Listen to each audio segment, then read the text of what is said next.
And just when I thought it couldn't get any worse. Hey everyone, welcome to another episode of Frozen Oil. And welcome to the game number 69 recap. Edmonton Oilers versus the well-rounded Winnipeg Jets. And I was lucky enough to go to the game. Shout out Brian for inviting me to the game. That was a great experience, but unfortunately, we got some bad news.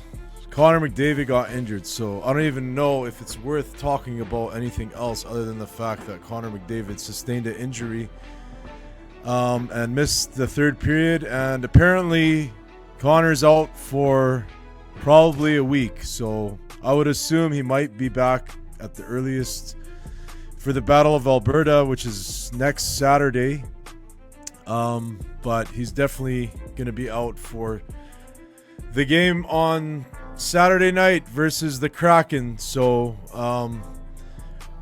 tough news for the Oilers. Just bad news gets even worse. Draisaitl's already out. Now McDavid's out. I guess we're gonna find out what this roster is made of without those two guys for the next few games anyways. So let's get to these stats. I guess we will talk about the game. Let's get to these stats here. And now my phone is ringing. Great. So, final score. Winnipeg Jets 4, Edmonton Oilers 3. The Jets take it in overtime. And I'm going to tell you right now, if somebody complains about that overtime goal by Kyle Connor, saying that it's Evan Bouchard's fault, you're absolutely wrong. That goal was completely on Arvidsson. He shouldn't have switched men on Bouchard like that in the zone. If you rewatch the goal, he had plenty of time to cut over and stop Kyle Connor from coming in, and instead he switched his man over and blocked Bouchard from getting over in time. So I'm not putting that on Bouchard.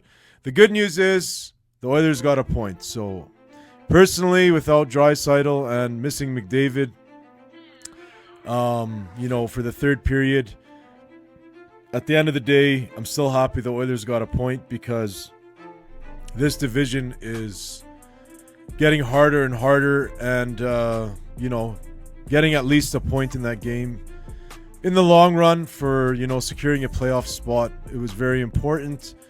Final shots on goal, 24-20 in favor of the Oilers. Face-offs, 52-47 in favor of the Jets. Power play, Oilers go 0 for 2, the Jets go 0 for 4. The Oilers had a huge kill on a two-man advantage. I thought for sure that was going to boost them. It did give them a little bit of a boost to tie the game, but at the end of the day, they just fall short in overtime because of some miscommunication. They had a chance to win, definitely. But like I said, at the end of the day, glad they got a point because these games towards the end of the year, unless you've secured your playoff spot, every one is very, very important. Hits, once again, they fall behind 23-16 in favor of the Jets. The Oilers need energy. The Oilers need physicality. Can't stop saying it. They had a huge game against Dallas where they actually played that style and they actually dominated that game. But for the most part, it's starting to slip again, the physicality aspect anyways. And they fall behind in this game against a very skilled Winnipeg Jets hockey team. Blocked shots, 19-18. Giveaways, 23 for the Jets, 14 for the Oilers. Takeaways, 6-4. So overall, I guess it was a pretty entertaining game. Jeff Skinner on the first line gets 2 goals. Been saying it all year. Give this guy a chance.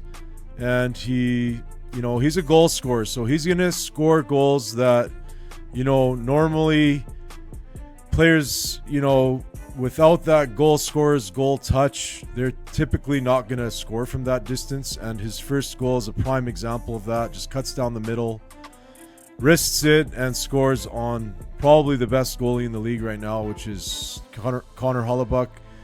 Cole Perfetti ties the game on a Kind of a odd bounce. Can't blame Skinner for that one. And then Jeff Skinner gets his second. Most of the work, again, done by Connor McDavid. And Skinner taps it in for his second goal of the game, 13th on the season. Then Josh Morrissey ties the game up. The Jets go ahead in the third period, but the Oilers do not give up, and Zach Hyman gets a bounce off a nurse point shot, ties the game. And like I said, in overtime, Kyle Connor. Again, blown coverage by Arvidsson. I mean, I don't know with this Arvidsson, like, there's just, if you're not able to score those goals, you know, with his size, he's given up a lot on the back end. And he just needs to pick it up offensively to make up for, you know, because he's going to have these kind of defensive gaffes. And he doesn't see a lot of overtime, but he did in this game because of Draisaitl and McDavid missing. And the Winnipeg Jets didn't take too long to score. So final score 4-3. Let's head on over to Twitter X. And before we do that, let's take a quick moment here to kindly ask everyone to consider subscribing to the channel. We are almost halfway to 700 subscribers, so thank you again to those who have. And like I said, I was at the game, and actually there is a clip here that I wanted to show you of the game. Let's just take a look at it right now. DeMello. Final goal, 3 minutes, 56 seconds. Jets goal scored by 10 at the assist 3 and DeMello at 3:56.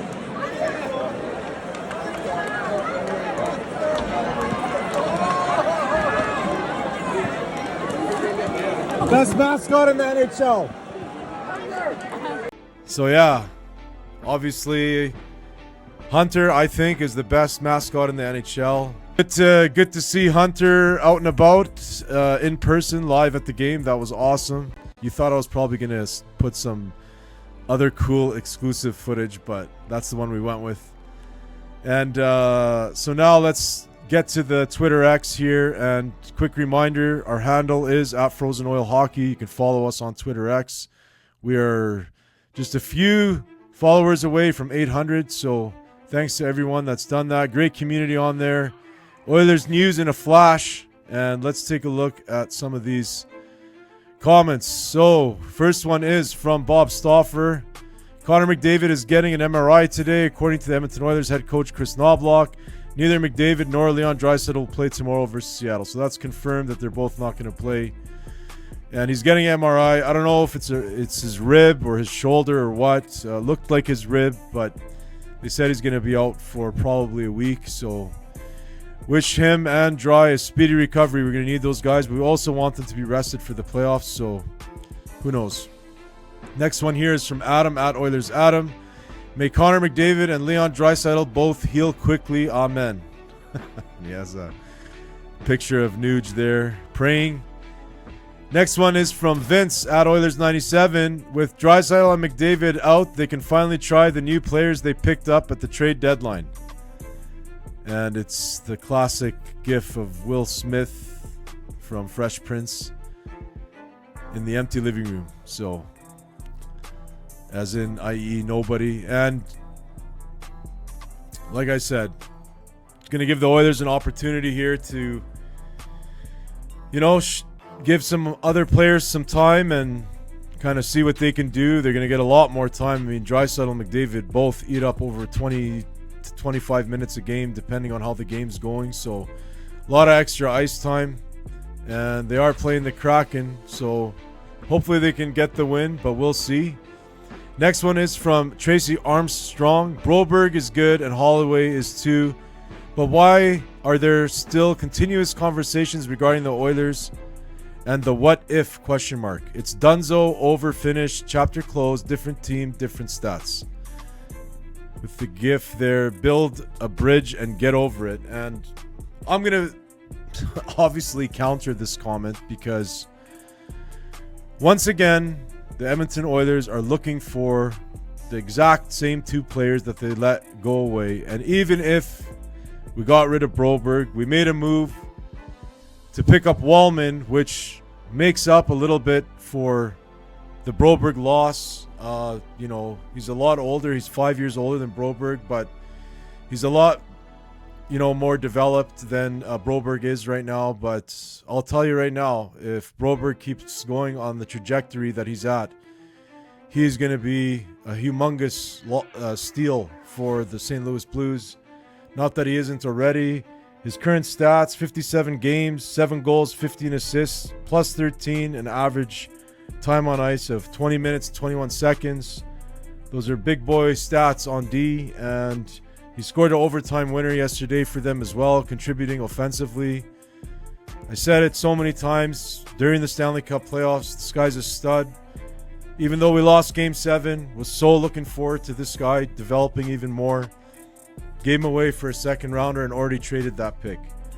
On top of that, Dylan Holloway is now a 23-goal man. Picked up a goal and assist yesterday. 70 games, 56 points. This guy is going to be basically a 30-goal man. He might even reach it this year at the rate he's going. And the reason it's hard to let it go is because when you are trying to win a Stanley Cup, you need all these parts to be in this thing, working all at the same time to reach that goal. So if we have to build a car to get to our destination and we take out the muffler and the spark plug, it's going to be pretty difficult for that car to run at full capacity. So, you need all the parts, and we gave away two major parts. The second thing is the youth and the speed. Been saying all year, there's not enough youth, there's not enough speed. And the reason for that is, in addition to trading away McLeod, which I wasn't against that trade because of his lack of physicality, but at the end of the day, we lost a lot of speed getting rid of McLeod. We did get a young stud in return in Savoy, so I'm not too upset about that trade. But to lose Dylan Holloway, who's already at 23 goals, this guy has almost Ales Hemsky numbers. Could you imagine this guy was on the line with Draisaitl this year? And we also have him locked up for a minimum another 8 to 10 years as an Edmonton Oiler. He's physical, doesn't shy away from the rough stuff. He's a goal scorer. He's the whole package. Everything you dream of when you try to develop a player, that was him. And we need a player like that, and we let him go for nothing. So we have to move on, yes, but we can't forget what happened, because something like that can never, ever occur again. Like, at the end of the day, you have to worry about your future. You can't live your life in the now all the time. You have to consider things, and you have to prepare for the future. And like I said, that speed that is missing, that youth that is missing, that caffeine in your coffee that gets the guys going, those two guys were it, and they're gone. And that's just a horrible mistake on management. Like I said, we have to move on, but we can never forget, because I'm not going to stop cheering for this team anytime soon. And if you care about something, you worry about its future, not just the now. You want to have a good hockey club all the time. You want to push for a playoff spot all the time. That's my kind answer to that call out to anyone that can't move on. Let's move on to the next one here from DNL. Last 5 games at 5v5, Evan Bouchard, 70.43 GF percent. Cale Makar, 50.33 GF percent. So leave it to DNL to always rub it into top players when the Oilers perform better. But let's face it, he's no Cale Makar. Cale Makar is a unicorn. But I'll tell you, it's going to be very, very hard to replace Evan Bouchard. So anyone that's calling out to replace Evan Bouchard or to trade Evan Bouchard, I don't know what to tell you. That would be a very, very bad move, because any other team that has a Evan Bouchard on their team is not going to give them up unless it's a king's ransom. So I think we should just move on from that thought and just hope that the Oilers can sign him for as low money as possible for as long term as possible, and hopefully things work out. At the end of the day, one thing I do know about Evan Bouchard is he's a big game performer, and you know, you can't buy that. You just have to have it. So I'm looking forward to him being an Oiler for a very long time. Next one here from Captain Jack. If McDavid and Draisaitl are dealing with injuries, shut them down till playoffs. No one's played more hockey lately than McDavid. Stanley Cup Final and Four Nations. Draisaitl injuries slowed playoff runs before, and he's already got a heart. Let secondary scoring develop with more minutes. Cup or bust. I agree 100% there. I agree 100%. Next one is from Eric Friesen. Oilers prospect Sam O'Reilly, 32nd overall in 24, tallied 2 assists and a 6-2 win for the London Knights tonight. O'Reilly now has 10 goals and 18 points in his last 9 OHL games, 2 points per game average, and cannot wait for this stud to be a regular on the Oilers. So looking forward to it. And I said the same exact thing about Dylan Holloway. So look at, you know, if you're a diehard Oiler fan, you part of this whole thing is getting excited about your draft picks and your youth and your up-and-coming players. And prime example here, Sam O'Reilly just pumps me up and pumps up a lot of Oiler fans because it makes the future look bright. Next one here from Sportsnet Stats. Saturday will mark just the 3rd game since 15-16 where the Oilers will be without Connor McDavid and Leon Draisaitl. And there are some stats for you. Wow, that's crazy. So with them, 379 wins, 253 losses, 58 overtime losses. 1-1 without. Look how far the goals fours goes down to 1.5, and the goals against goes up. So obviously the 2 pillars of our team right now. Next one from Sportsnet. I thought this one was cool. I wanted to share it. Just a quote from Jake Wallman. Jake Wallman couldn't be more thrilled to be in Edmonton with his good pal Connor McDavid. And he was quoted on saying, "I watched all the games last year and Edmonton was the team I was cheering for." So mind you, he was not an Oiler last year, and he was cheering for the Oilers, which is great. And that is because Connor McDavid is my buddy growing up. So I just really want him to win. Being a part of that now is a cool feeling. So welcome aboard, Wallman. And I'll tell you right now, your first few games since your debut have been solid. So welcome aboard to the Edmonton Oilers, and wish you the best of luck because you're finally going to see some playoff time. And last but not least, from Haga Mad Dog. Remember Peter Klima's unique tape job? And honestly, I saw this tweet and instantly I remembered Peter Klima's stick. I used to tape my road hockey stick the same way. So cool. And for some reason I completely forgot about it, and this brought back some good memories. So thank you so much for the post. What a cool picture, and what a cool stick job that is. That's awesome. What a cool tape job on his blade. So that's pretty much going to do it for today's episode. Want to thank everyone for watching and everyone that's been part of this awesome journey. We're approaching our 1-year anniversary. We started this channel at the beginning of last year's playoffs, and we're still going, and it's been so fun. So want to kindly thank everyone that's, you know, watched some of our episodes, watched all of our episodes, just been a part of it, interacted with us on Twitter X, whatever it is. Thank you so much. And most importantly, go Oilers, go. Frozen or hockey, the channel you need. Oilers on the ice, unstoppable speed. Chasing the cup, we're gonna succeed. With David leading, we're built to exceed. Frozen or hockey,